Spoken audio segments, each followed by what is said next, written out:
오늘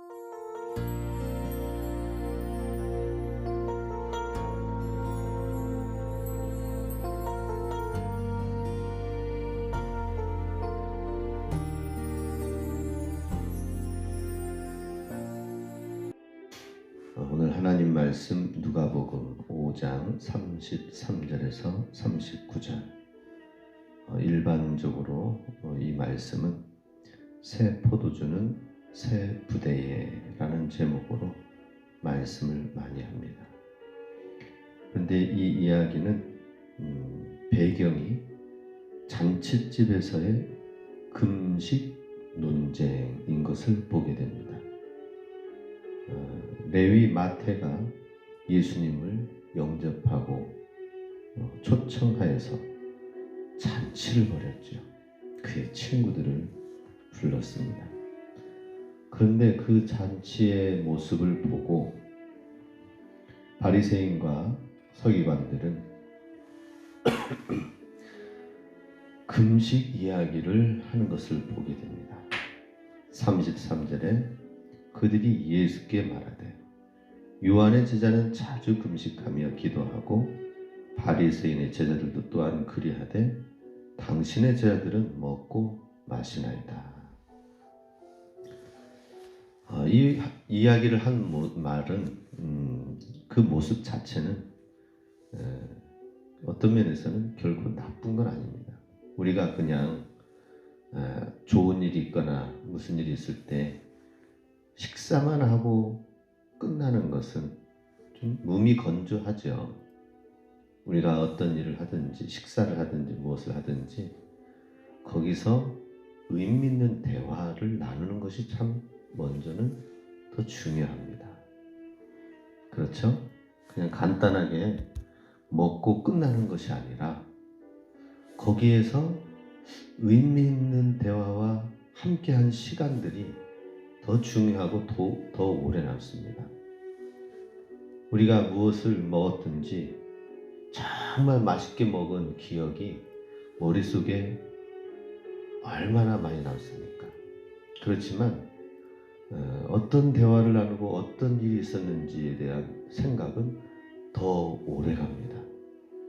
그렇기 때문에 우리는 먹고 마시는 것으로 끝나는 것이 아니라 먹는 것을 하나의 매개로 어떤 일의 사건에 대한 하나의 사건으로 인하여서 그것이 그냥 끝나고 흘러가는 것이 아니라 그걸 가지고 하나님과 대화가 이루어져야 돼요. 사람과 대화가 이루어져야 되고 그래서 거기에서 어떤 의미가 있느냐. 예수님께서는 굉장히 기분 좋은 잔치집의 그 이야기 상황 속에서 예수님은 제자들에게 그리고 예수님을 영접한 세리의 친구들과 죄인들과 세리, 레위, 마태에게 필요한 말씀들을 하고 있었을 것입니다. 그런데 찬물을 끼얹는 이야기를 하고 있는 것을 보게 됩니다. 왜 다들 지금 이렇게 먹고만 있느냐, 예수님의 제자들은. 우리는, 그리고 요한의 제자들은 금식을 하는데 아마 지금 금식하는 시간인 것 같습니다. 금식의 날인 것 같습니다. 금식을 지금 해야 되는 날인데 왜 지금 금식을 하지 아니하고 먹고 마시고 흥청망청할 때냐라고 하는 것이죠. 어떻게 보면 굉장히 전곡을 찌르는 말인 것 같으면서 굉장히 경건한 모습을 바리새인들이 예수님께 제자들에게 요구하는 것을 보게 됩니다. 일반적으로 유대인들이 금식을 한 경우는 언제였느냐? 지금 예수님 이때 당시에는 일주일에 2번씩 금식을 하였습니다. 그것은 모세가 율법을 받으러 산에 올라간다고 여겼던 목요일과 그리고 이제 3일간 있었죠, 산에서. 그래서 산에서 시내산에서 내려온 월요일, 이때를 유대인들은 정기적으로 금식하는 날로 목요일과 월요일로 삼았습니다. 그리고 기독교인들은 금식을 안 한 게 아니에요. 하긴 하되 초대 그리스도인들은 예수님께서 배반당하신 수요일을 생각하면서 금식을 하고, 지금 사순절 기간입니다. 우리는 그렇다고 금식을 하라는 것이 아니라 금식인 마음을 가져야 되겠죠. 그리고 수요일뿐만 아니라 처형당하신, 십자가에 매달리신, 죽으신 금요일 날 초대교회 성도들은 또한 그날을 기념하면서 금식하였습니다. 이러한 것을 볼 때에 하나님의, 예수님의 제자들은 단순하게 그냥 잔치만 참여한 사람들은 아닌데, 바리새인들은 금식을 하지 않는 것을 의문을 제기를 하는 것이죠.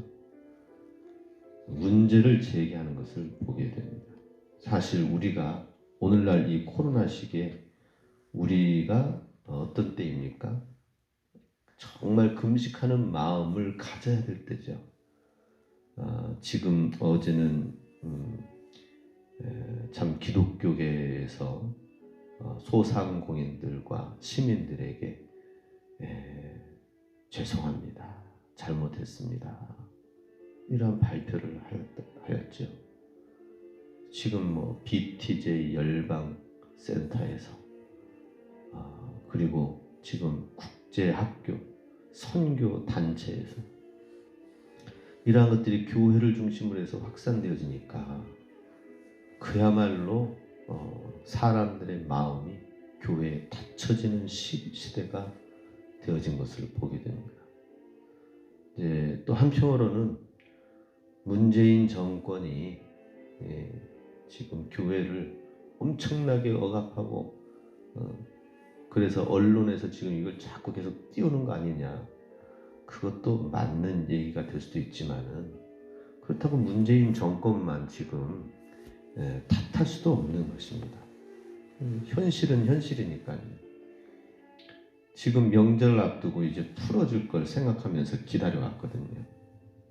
17일 날까지 기다려온 인내한 시민들이 한 번 더 연장하겠습니다 해가지고 지금 이제 줄어드는 판국에 교회에서 지금 확진이 일어났으니 이거는 정말 할 말이 없는 것입니다. 그런 때에 사실 예수님의 제자들이 이 잔치에 참여하는 그런 모습만 사실 있겠습니까? 말하지 아니하여도 정말 금식하는 마음으로 보내는 때가 있게 되는 것이죠. 그런데 지금 바리새인들은 이렇게 왜 잔치만 가지고 있느냐라고 하고 있습니다. 그럴 때에 34절 예수께서 그들에게 이르시되 혼인집 손님들이 신랑과 함께 있을 때에 너희가 그 손님으로 금식하게 할 수 있느냐. 지금은 신랑 되신 예수님과 함께 있기 때문에 금식하지 않는 때이다. 그러나 35절 그날에 이르러 그들이 신랑을 빼앗기리니 그날에는 금식할 것이니라. 우리 금식할 때가 있고 기뻐해야 될 때가 있다라고 하는 것이죠. 그것은 중심은 무엇입니까? 언제 금식하느냐 하는 것이죠. 그리스도로 인하여서 기뻐하고 즐거워할 때 잔치를 벌일 때가 있고요. 그리스도를 빼앗기는 그날이 금식하는 때다라고 예수님 말씀하고 계십니다. 유대인들은 또 바리새인들은 그 때를 구분하지 않았어요. 그냥 항상 금식을 하는 것으로 했습니다. 원래는 이 금식일이 바벨론 포로로 끌려갔다가 다시 회복해가지고 와서 느헤미야 시대에 정말 금식하며 회개하였었죠. 너희들의 마음을 찢으라. 돌아와서 보니까는 다 타락하고 또 오히려 더 가정이 깨져 있는 모습에 이래가지고 포로로 하나님이 징계한 시간들이 이게 제대로 우리가 맞이한 시간들이냐. 그래서 느헤미야와 에스라가 외쳤습니다. 아내가 둘 있는 사람들은 지금 가정을 이루어서 있는 그 모든 것을 다 흩어지고 깨지면서 슬퍼하고 애곡하고 금식하는 날을 선포하였죠. 그래서 원래는 성경에서는 대속죄일 7월 10일 날 한 번 금식하는 그 날에 레위기 때 포로로 끌려갔다가 와서는 이제 2번, 3번, 1년에 혹은 7번 정도의 금식의 시간들을 가졌습니다. 근데 이렇게 하다 보니까 바리새인들이 지도자적인 위치에 있다 보니까 계속해서 백성들의 존경을 받기 위하여서 아예 정기적으로 금식하는 날을 못 박았습니다. 근데 그것이 오히려 독이 되었어요. 형식적인 금식하는 날이 되었다는 것입니다. 그러니 뭐 상황과 시국에 상관없이 금식을 하면서 금식하지 않는 사람을 판단하는 율법이 되어져 버릴 것입니다. 우리는 예수님이 하신 것처럼, 예수님이 말씀하신 것처럼 그리스도로 인하여서 기뻐하는 때가 있어야 되고, 그리스도로 인하여서 빼앗김으로 인하여서 슬퍼하는 때가 있어야 된다는 것입니다. 그래서 우리는 지금 이 교회가 생각을 해야 될 것입니다. 우리 그냥 형식적으로 습관적으로 유대인들이 바리새인들이 금식을 하면서 시국에 상관없이 영적인 상황과 이런 것들은 진단하지 않는 가운데에서 그냥 형식적인 신앙이 되는 것을 끊고 지금은 어떤 때인가 하는 것을 생각해야 될 것입니다. 코로나19 때문에 한국교회가 지금 위기를 맞게 되었습니다. 그런데 코로나19 때문에 한국교회가 위기를 맞은 것이 아니라 이미 위기가 한국교회 내에 있어 온 것입니다. 우리의 신앙의 모습, 진정한 하나님의 믿음의 모습이 교회 내에서 건강하게 이루어지지 않은 것이 지금 사실은 이 코로나 때 드러난 것입니다. 그것을 우리는 알고 교회가 무너지면 사회와 국가도 무너진다 하는 것이죠. 그래서 이 코로나 때문에 지금 교회가 굉장히 난처하게 되어졌다, 이런 문제들이 자꾸 생긴다, 이것이 아니라 진정한 교회가 회개하며 하나님의 믿음 말씀대로 살아오지 못한 것이 지금 드러나는 때다라고 하는 것이죠. 그래서 지금 이 시기에 진정으로 한국 교회가 이제 뭐 완전히 바닥을 치는 거죠, 그죠? 바닥을 치고 있어요. 근데 진짜 바닥을 치고 있는가? 바닥까지 내려갔는가? 아니요, 더 내려갈 수도 있습니다. 여기에서 우리가 한국 교회가 깨어 회개하지 않으면은 더 내려갈 수도 있다는 것이죠.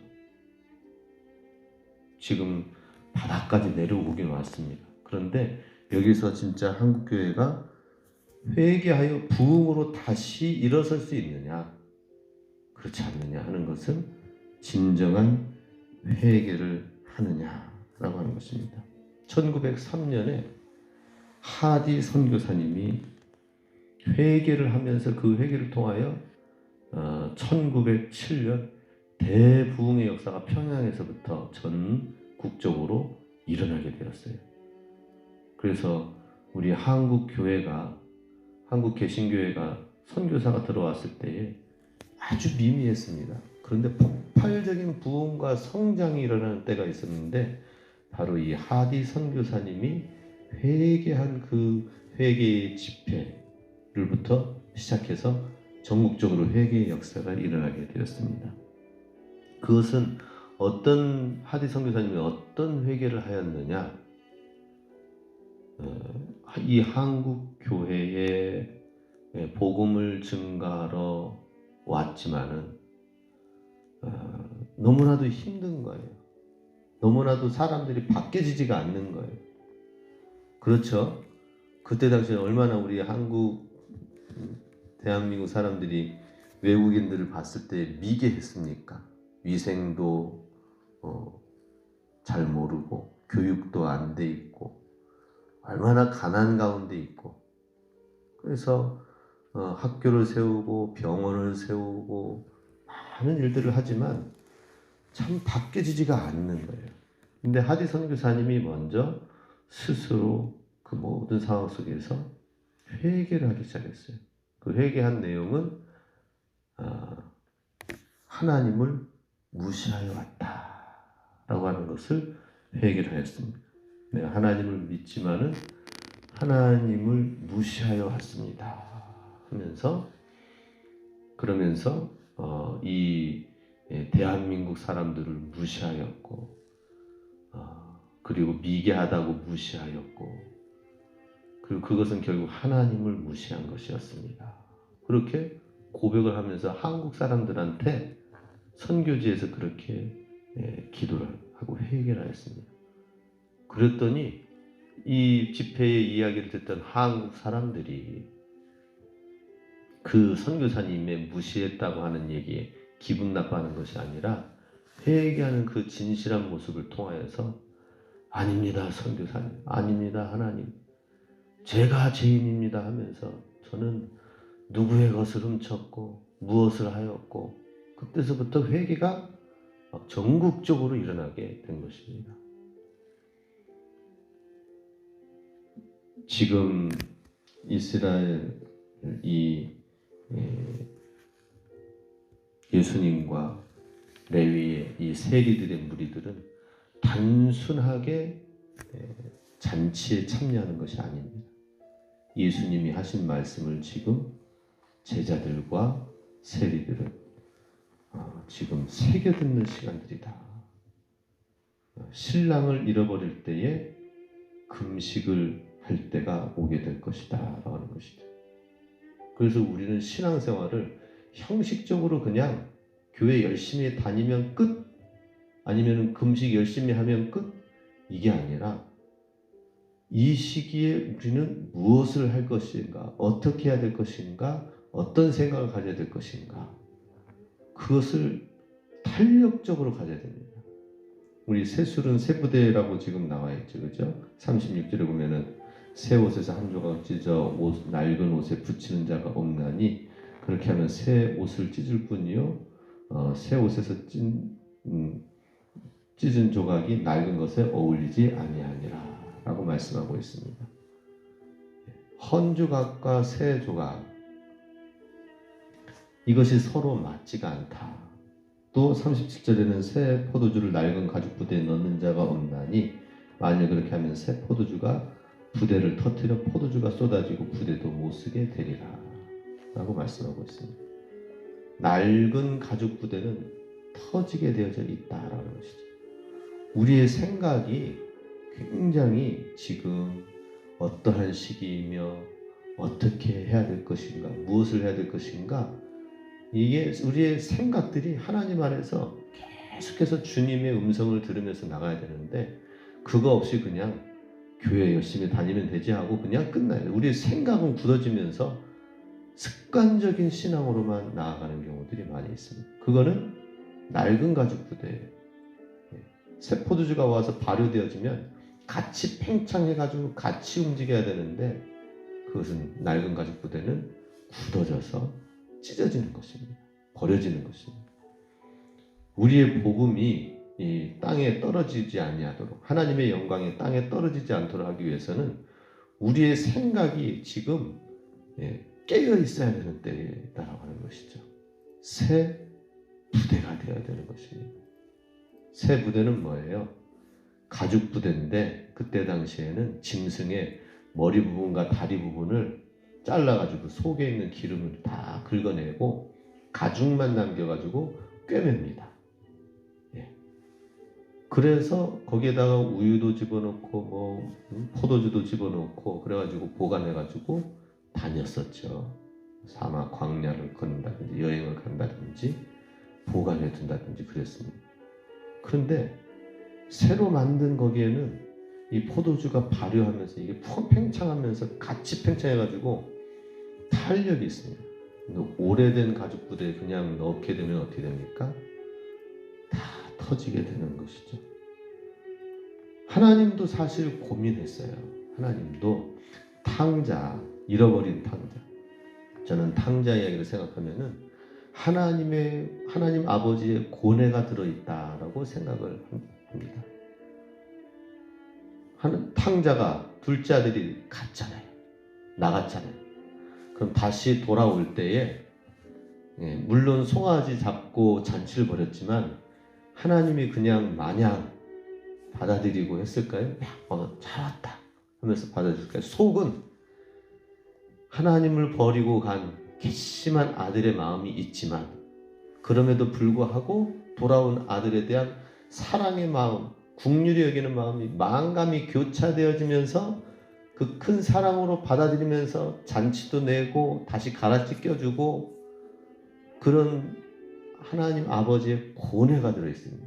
그것만 있습니까? 둘째 아들을 고뇌 가운데 받아들이면서 기쁨으로 했는데 그래 이전에 세상 가운데 다 버리고 거기서 허랑방탕해가지고 내 재산을 다 버린 것에 대해서 내가 잊어버리고 그래 내가 이렇게 결단하려고 하는 하나님 아버지 생각 가운데 또 찬물을 끼얹는 것은 뭐예요? 큰아들이죠. 그죠? 아버지 저런 자식에게 뭔 잔치를 주십니까? 잔치를 베푸십니까? 송아지를 잡습니까? 하면서 그랬을 때 이야 큰아들을 생각하면 또 마음이 복잡해지는 것입니다. 이 큰아들은 집안에 있지만은 철없이 되어진 이 마음, 둘째 동생을 받아들이지 못하는 이 마음, 하나님 아버지의 고뇌가 탕자 이야기 속에 들어있습니다. 그러면서 잔치를 벌이는 거죠. 하나님의 고뇌가 있습니다. 하나님도 그 상황 속에서 많은 고민 속에서 잔치를 베푸면서 가장 최상의 길로 나아가고 있는 것이죠. 우리도 지금 이 시기에 새로운 포도주가 되야 됩니다. 새로운 부대가 되어야 되는 것입니다. 그리고 이 시기에 우리가 어떤 믿음으로 살아야 될 것인가 사는 것이 중요하다는 것이죠. 우리의 마음이 굳어지지 아니하도록 그렇다고 항상 금식만 하라는 것도 아니잖아요. 그죠? 기뻐해야 될 때가 있고 슬퍼해야 될 때가 있다. 우리 하나님 안에서는 기쁨도 잘 회복해야 됩니다. 잔치도 우리가 잘 가져야 돼요. 늘 회개하고 늘 내가 잘못했습니다. 이것만 하는 것도 아니죠. 그죠? 하나님의 복음, 하나님의 자녀됨을 가지고 건강하게 살아야 돼요. 주님이 내게 주신 은혜와 축복이 무엇인지 어려운 가운데서 기뻐하는 사람이 돼야 됩니다. 또 문제 가운데서는 그것을 놓고 고뇌하면서 함께 슬퍼하고 함께 고통을 그 아픔을 알아나가는 그러한 마음도 필요한 것이죠. 그래서 우리 새로운 것은 전혀 낯선 것이죠. 새 부대가 된다고 하는 이 카이누스라는 이 새롭다라는 것은 전혀 써보지 않은 낯설고 놀라운 질적으로 새로운 이것을 말합니다. 우리 하나님 안에서 전혀 새로운 우리 하루하루의 삶이 늘 지루한 반복되는 삶이 아니라 하나님 안에서 늘 낯설고 새로운 새 부대가 된다는 건 뭐예요? 모든 일들을 낯설게 바라보는, 새롭게 바라보는. 이 꽃이 지금 여기에서 자라나고 있어요. 근데 자라나는데 멀리서 보니까 꽃망울이 좀 폈네? 이것도 하나의 새로움이죠. 그런데 가서 제가 지금 오늘 보니까 그 꽃망울 속에서 지금 여기서 물이 맺혀 있는 거예요. 얘네들도 지금 밑에서 뿌리에서부터 끌어올려가지고 지금 여기에 끝에까지 물을 지금 잡아당기면서 뭔가 지금 막 생명의 일을 하고 있구나. 가만히 보면은 또 새로운 무언가가 있어요.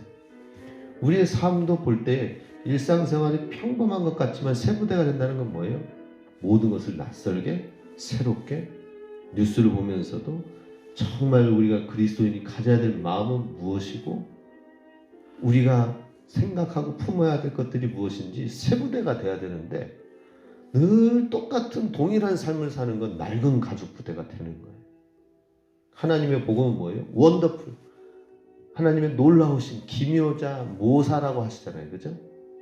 우리는 하나님을 늘 찬양해야 됩니다. 늘 감탄해야 됩니다. 하나님의 은혜를 늘 맛보면서 감사가 넘쳐나면서 장성한 분량에까지 자라나야 된다는 것입니다. 우리 안에 있는 모든 맹목적인 신앙, 우리 안에 있는 묵은 신앙들은 버리고 새롭게 될 수 있게 주님의 이름으로 축복합니다.